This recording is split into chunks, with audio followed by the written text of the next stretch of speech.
So today we are visiting the city of Elbasan.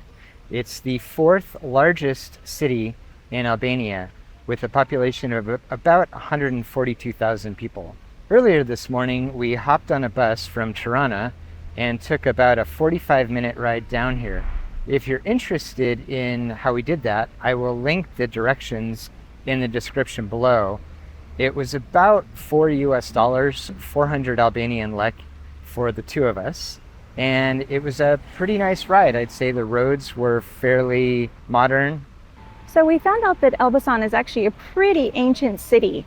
There's evidence of Illyrian graves here, and the Illyrians were the original Albanians that were here before the Romans decided to come into the neighborhood. One of the reasons we decided to visit Elbasan is because it was a part of an important trade route along the Via Egnatia, the main Roman road linking the Adriatic coast to Constantinople in the east. Elbasan was a major city along this route and included a Roman fortress that later became a much larger Ottoman fortress. The fortress was built by Mehmet II in 1466. Now, he's the guy who defeated the Romans and took over Constantinople. And he decided to build this fortress so he could wage war against Skanderbeg, who is the national hero of Albania. The remains of the fortress today have been turned into a manicured courtyard with a number of restaurants. It's a nice and relaxing place to take a stroll or grab a drink. We probably spent around 15 or 20 minutes walking around and taking in the remains of the fortress. So we really didn't come here with any expectations of seeing the road or major ruins. We were just kind of interested in what happened here historically, and we thought it might be a fun day trip to just sort of walk around, grab some lunch, see a smaller city because we like smaller cities, and just kind of give ourselves some time to explore the area. So it's kind of cool to think a couple of months ago we were in Istanbul, the far side of the Roman Empire, and now we're basically on the opposite end of the Roman Empire along a very important road that linked the two ends of the empire. Very cool. So we've done a bit of exploring here in Elbasan, and now it's time to go get some lunch. All right, so we're now settling into some traditional Italian food.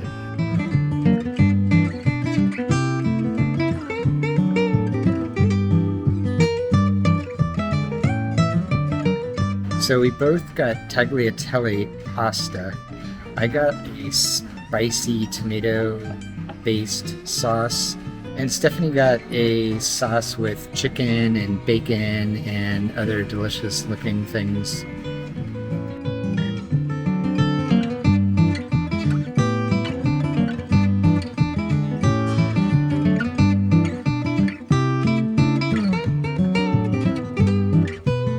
All right, it's on to the next thing.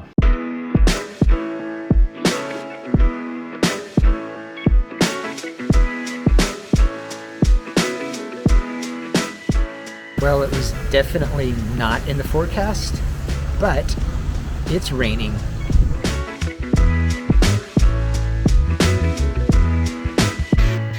This is a roof of the sarcophagus. It goes like this. Uh-huh. Yeah, as you see the scales, one goes like this and one like this, and they put it on top of the... Oh, yeah, the so on box, this... the big box, Oh, because it goes a different direction. Yeah. This is marble coming from Turkey. That crisis came economically, and from marble they go to stone. And that is a stone, local stone. Interesting. So we just had the most amazing experience. We walked into the Paleo-Christian Basilica, and we were just standing here taking some pictures, and a man next to us says, "Oh, you can go down inside." And we're like, "Oh, okay, thank you." And he's like, "I'm the archaeologist who's working on this site." So we just had probably a 15-minute tour with a couple of the archaeologists who are actually working on this site right now. And he explained about the mosaics and the graves and so much detail about what they're finding in this basilica. It was so special. I'm just like so excited. So one thing you'll see in the video Chris will show is there's fine sand, or almost like a very fine gravel, covering the ground here, and that's to protect the mosaics that are still here. Now, one thing that's really special about these mosaics is they're made of glass. Most mosaics are made out of stone, but these are glass, very high quality, very expensive, and they think that's because of where this basilica is situated. It's on the Via Ignatia, excuse my Latin, which was the main road that went from Rome to Constantinople. So this was a big city and probably a trading city. And there's even a grave that they found with a Latin inscription that was for the emissary of one of the popes. And he was going to Constantinople and he died along the way. And this is where they buried him. So they think that the material here to build the basilica and the mosaics is of a very high quality. So this just goes to show the importance of the city back in ancient times.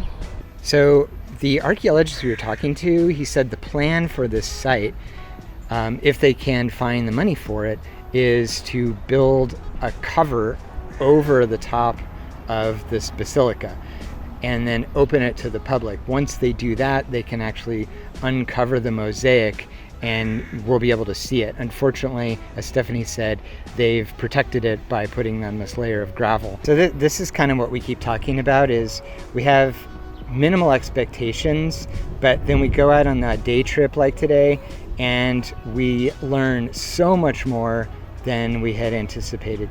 I mean, this was such a rich sort of experience and something we hadn't anticipated at all, and we learned so much today. It's so cool. Well, as much as we would like to stay here and talk about this all day, we probably need to move along. So that's what we're gonna do.